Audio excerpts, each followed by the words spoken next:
भारत के हिंदू लोग भगवत गीता नहीं पढ़ते तो उनसे क्या अपेक्षा करेंगे कि वो कुरान पढ़ेंगे। लेकिन कुरान में क्या लिखा है वो मैं आपको बताता हूँ।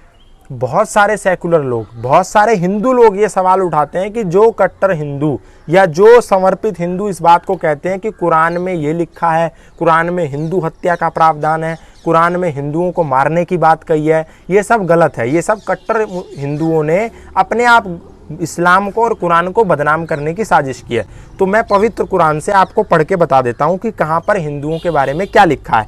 पारा 10 सूरा 9 तौबा आयत 5 पे लिखा है, फिर जब हराम महीने बीत जाएं तो मुशरिकों को जहां कहीं पाओ कत्ल करो और उन्हें पकड़ो और उन्हें घेरो और हर घात की जगह उनकी ताक में बैठो। मुशरिक कहाँ, मुशरिक यहाँ लिखा है। मुशरिक का मतलब होता है जो मूर्ति की पूजा करते हैं। हाँ। मुसलमान तो मूर्ति की पूजा नहीं करता, हिंदू करता है। हाँ। है ना। ईसाई भी मूर्ति की पूजा नहीं करता, हिंदू करता है। तो हिंदू के लिए लिखा है कि जहां कहीं पाओ वहां घात करो, वहां कत्ल करो, वहां मारो। ये मैंने बताया, रेफरेंस दिया। दूसरी आयत सुनिए, पारा 5 सूरा 9 तौबा आयत 28। हे ईमान लाने वालों, ईमान लाने वाले मतलब जो अल्लाह और मोहम्मद में ईमान जिनका है, हाँ। विश्वास है।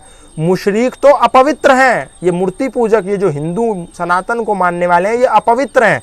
तो इस वर्ष के पश्चात ये मस्जिद हराम काबा के पास ना फटकने पाए, और यदि तुम्हें मोहताजी का भय हो तो अल्लाह ने चाहा तो जल्द ही वह अपने अनुग्रह से तुम्हें धनवान कर देगा।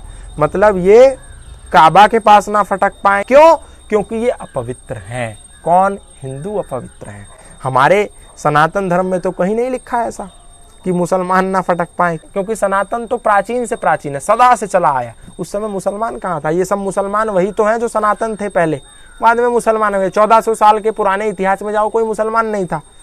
तो अगला देखो, जो और जब तुम, ये पारा 5 सूरा 4 निसा आयत 101 में लिखा है, और जब तुम जीवन में सफर करो तो इसमें तुम पर कोई गुनाह नहीं, यदि नमाज में कसर करो, यदि तुम्हें इस बात का भय कि कुफ्र करने वाले तुम्हें सताएंगे, निसंदेह काफिर तुम्हारे खुले दुश्मन हैं। अब ये एक आयत नहीं है, ऐसी कई आयतें इस पवित्र कुरान में लिखी हुई हैं, मैं उसी में से आपको बता रहा हूँ। तो कहने का मतलब ये है, जो लोग इस बात को कहते हैं कि कुरान में ऐसा कुछ नहीं लिखा, कुरान में भाईचारे का संदेश है, तो एक बार पढ़ के तो देखो।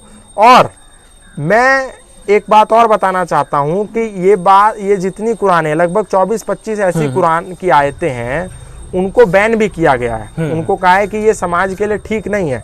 तो ये भी मैं आपको बता देता हूँ। ये ZS लोहाट मेट्रोपॉलिटन मजिस्ट्रेट ने फैसला सुनाया, लगभग 24 आयतों पर फैसला सुनाया। उन्होंने बोला कि कुरान मजीद की पवित्र पुस्तक के प्रति आदर रखते हुए उक्त आयतों के सूक्ष्म अध्ययन से यह स्पष्ट होता है कि ये आयतें बहुत हानिकारक हैं और घृणा की शिक्षा देती हैं।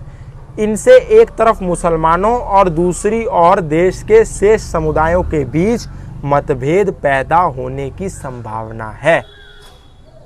इन 24 आयतों से समुदाय में मतभेद पैदा होगा। ये घृणास्पद है, ये ठीक नहीं है। ये मेट्रोपॉलिटन मजिस्ट्रेट दिल्ली कोर्ट के कह रहे हैं, मैं नहीं कह रहा।